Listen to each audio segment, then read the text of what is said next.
ઓમ તત્સત પરમાત્મા સદગુરુ મહારાજ કો જય. હવે આગળનો પોઈન્ટ આપણે એ રીતે છે જોઈશું કે આ વિષય એટલે બ્રહ્માનુભવ અગર તો પોતાના સ્વસ્વરૂપનો વિષય નથી, છતાંય પણ આપણે એને એ શબ્દ વાપરીએ છીએ, બાકી એ વિષય નથી. છતાં એ બ્રહ્માનુભવ આત્માનુભવ આશ્ચર્યજનક છે. જેમ કે વેદોનો જ વિચાર છે, જે આપણા વેદોનો જે વિચાર છે, જે ઘોષણા છે, એ સંતોના મુખેથી સાંભળીને પોતે વિચાર કરીને એમ જ ધારે યોગની યુક્તિઓ જાણીને આ જગત પ્રપંચ માત્રથી વૃત્તિ પાછી ખેંચી લેવી કે અભાવ થાય. નિરંજન નિરાકારમાં સમાધિ એટલે એકાગ્રચિત્ત કરીને મનને મારે અગર તો વશ કરે. એવું કરતાં કેટલાય દિવસો જાય અને તો પણ એ જ વિચાર કર્યા જ કરે. કારણ કે એ બ્રહ્માનુભવ આત્માભાવ અનુભવ એ કંઈ કાળો નથી, પીળો નથી, ગરમ નથી, ઠંડો નથી, હાથમાં આવતો નથી.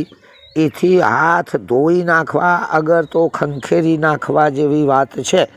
કારણ કે હાથે પકડાય એવી આ વસ્તુ નથી. મનથી અતિ અગમ એટલે મન પણ પહોંચી શકે નહીં તેવો અથાગ. વચન એટલે વાણી પણ એનાથી થાકી જાય, વિરમઈ જાય, વાણીમાં ન આવી શકે એવો. બુદ્ધિ પણ એનો વિચાર કરી શકે નહીં. બુદ્ધિ નિર્ણય લેવામાં ગૂંચવાઈ જાય. બુદ્ધિમાં પણ આવી શકતો નથી એમ કહેવાનો અર્થ છે. કાન એને સાંભળી શકતા નથી, કારણ કે આ સાંભળવાનો વિષય જ નથી. આંખો એને જોઈ શકતી નથી. જીભ ભલે બધાય પ્રકારના સ્વાદ લે, પણ એ આનો સ્વાદ લઈ શકે એમ નથી, અર્થાત લઈ શકતી જ નથી. ચામડી એનો સ્પર્શ કરી શકતી નથી. એ નાકનો વિષય નથી, એટલે સૂંઘી શકાય એમ પણ નથી. પગે કરીને જ્યાં ત્યાં હેડવાનું પણ એને નથી. એટલે કે એનું કંઈક અતિ સૂક્ષ્મ સ્વરૂપ છે. એ હાથમાં આવતો નથી, માટે હાથ પણ ધોઈ નાખવા જેવી બાબત થાય છે. ગુફાને સાફ કરીને કોઈ પણ જગ્યાએ અગર તો પોતાના યોગ ક્રિયામાં એ ગુફાને સાફ કરીને આસન લગાવીને પ્રાણને ધારણ કરીને ધારણાઓને કસે છે. ઘણા લોકો એમ કોઈ ઇન્દ્રિયોને ઘેરીને એક બાજુ કરીને મનને પાછું ફેરવીને ત્રિકોટીમાં એટલે કે બે ભવોની વચ્ચેના સ્થાનમાં ખોળીને હૈયું ચોંટાડે છે, પણ એમાં આવતો જ નથી. આ બધાને પણ છટકાવીને શૂન્યમાં એટલે નિરાકારમાં સમાઈ જાય છે. ત્યાં સમાધિ લગાવી કરીને ઘણા તો આંખો મેચીને બેસે છે. એટલે કે કોઈ પણ ઘણા બધા હોય એટલા બધા ઉપાય કરી જોયા, પણ એ હાથમાં આવતો નથી. એટલે છેવટે આપણે હાથ ધોઈ નાખવા પડે છે. એ બોલતોય નથી એમ મૂગો પણ નથી, બેઠેલોય નથી એમ ચાલતો પણ નથી, અરે જાગતો નથી એમ સૂતો પણ નથી. એ દૂર નથી તેમ પાસે પણ નથી, આવતો નથી એમ જતોય નથી. એ સ્થિર નથી એમ ચંચળ પણ નથી, ચલિત પણ નથી. એમ ભૂખ્યો નથી એમ ખાતોય નથી, ગરમ નથી એમ ઠંડો પણ નથી. એ લેતો નથી એમ દેતો પણ નથી. કોઈના ઉપર હેત નથી એમ વેર પણ નથી. કાળો નથી એમ ધોળો પણ નથી. રાતો નથી એમ પીળો પણ નથી.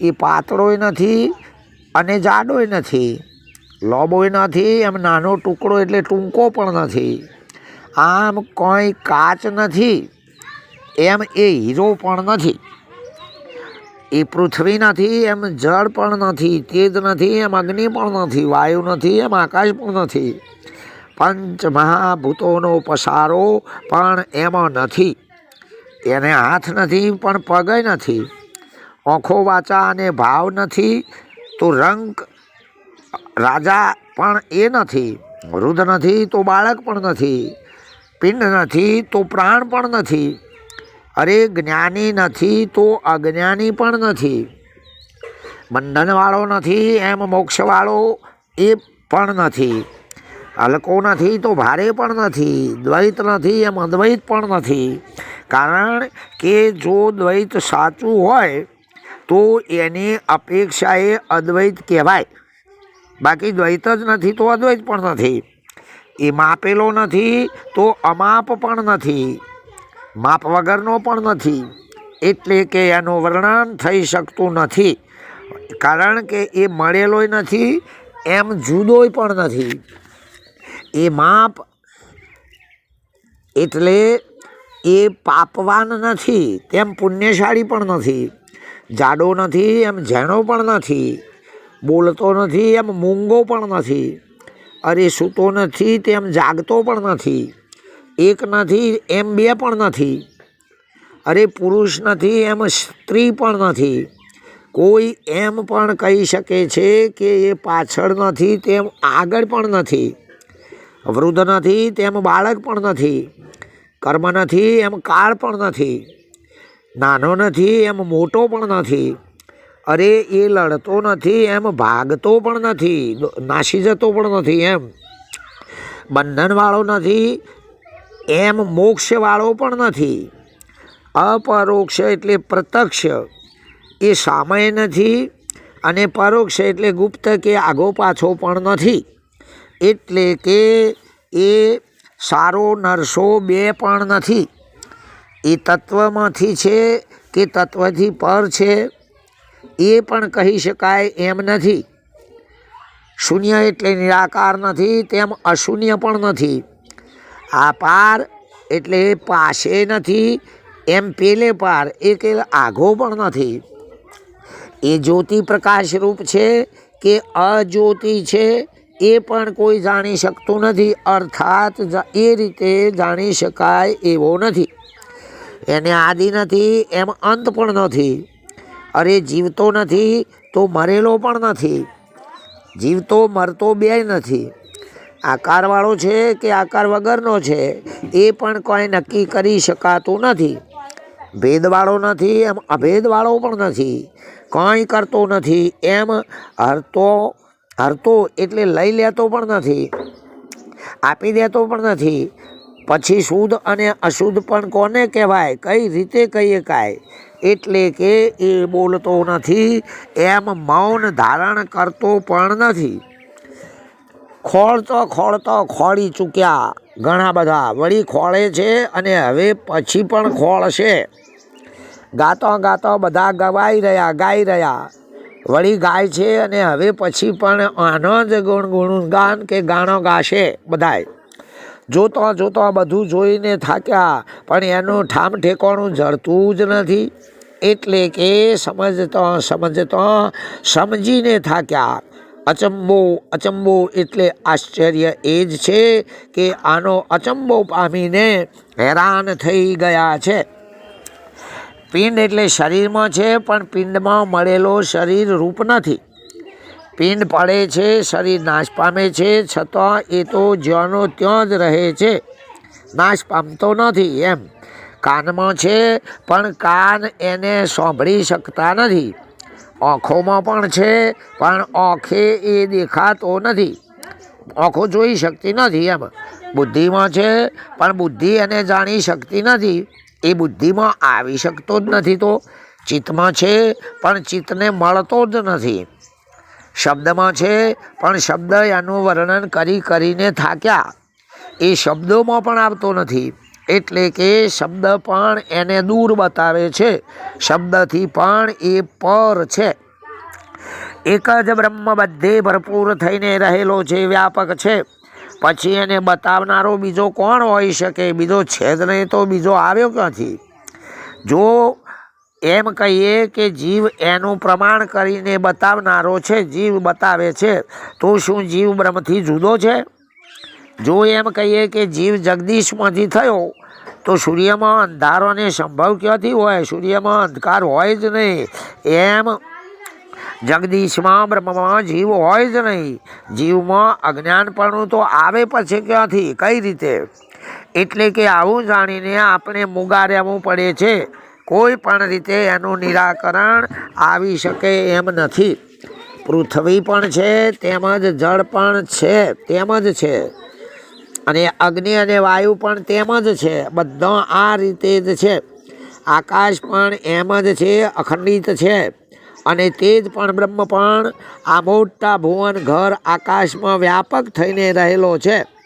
હવે દેહનો સંયોગ આ મોટા ભુવન એટલે ઘર અગર તો આકાશમાં વ્યાપક થઈને રહેલો છે. હવે દેહનો સંયોગ થયો અને વિયોગ થયો ત્યારે આવ્યો તે કોણ અને ગયો તે કોણ? એ પણ કોણ? એ જ આશ્ચર્ય છે. કારણ કે ઉપરના પાંચેય તત્વો તો જેમ છે તેમનો તેમ જ છે. જે કહીએ તે કહેતો કશું બને એમ નથી. એટલે કે એમ જાણીને મુખે ચૂપ થઈ જવું અગર તો મૂંગા રહેવું પડે છે. જો હવે અમારા અંતરમાં ખોળીને એટલે આપણે આપણા અંતરમાં ભીતરમાં ખોળીએ છીએ તો આપણું ખોળવું અંદર જ નાશ થઈ જાય છે. ખોળતો ખોળતો એટલે વ્યર્થ જાય છે ખોળવાનું. જો આપણે ઉઠીને બહાર ખોળવા દોડીએ છીએ તો બહાર કશું હાથમાં આવતું જ નથી. બહાર એવું કશું નથી તો હાથમાં પણ શું આવે? જો વળી આપણે કોઈને પૂછીએ છીએ તો એ અગાધ પાર વગરનો અનંત અથાગ એમ જ બતાવે છે. એટલા માટે કોઈ એને જાણી શકતું નથી કે હવે કેવી રીતે રહેવું. એને કોઈ ઓળખો નથી, વાણી નથી, એશ આરામ નથી, આશા નથી. એટલા માટે કોઈ જાતની ગુપ્ત વાસના પણ નથી, અને તરસ એટલે ઈચ્છાઓ પણ નથી. એને ટાળ નથી, તડકો નથી, કોઈ ઠામ ઠેકાણું પણ નથી. એ પુરુષ નથી, સ્ત્રી પણ નથી, માતા નથી, પિતા નથી. એને રૂપ નથી, રેખા નથી, આકાર નથી. શેડાવાળોય નથી, એમ શેડા વગરનોય પણ નથી. એ ધોળો નથી તો પીળો પણ નથી, કાળો નથી એમ રાતો પણ નથી. એટલે કે બધા સિદ્ધો અને સાધનાઓ કરવાવાળાઓ મૂંગા થઈને બેસી રહ્યા છે. છેવટે ચૂપ થઈ જવું પડે છે. એની વાતો મુખેથી કોણ કહી શકે એમ છે? અર્થાત એ વાણીમાં આવતો જ નથી તો વર્ણન પણ કઈ રીતે કરાય? વેદ પણ કહીને થાક્યા, તંત્ર ગ્રંથો પણ કહીને થાક્યા, બીજા ગ્રંથો પણ રાત દિવસ ગાતા થાક્યા. અરે શેષજી થાક્યા, વળી મહાદેવજી અને ઇન્દ્ર પણ થાક્યા. બ્રહ્માએ પણ બહુ સારી રીતે ખોળ કરી. અરે મોટા મોટા પીર થાક્યા, અમીર થાક્યા, અને ધીરજવાળા ડાયા પુરુષો પણ વાણીએ કરી બહુ બોલીને છેવટે થાકી ગયા.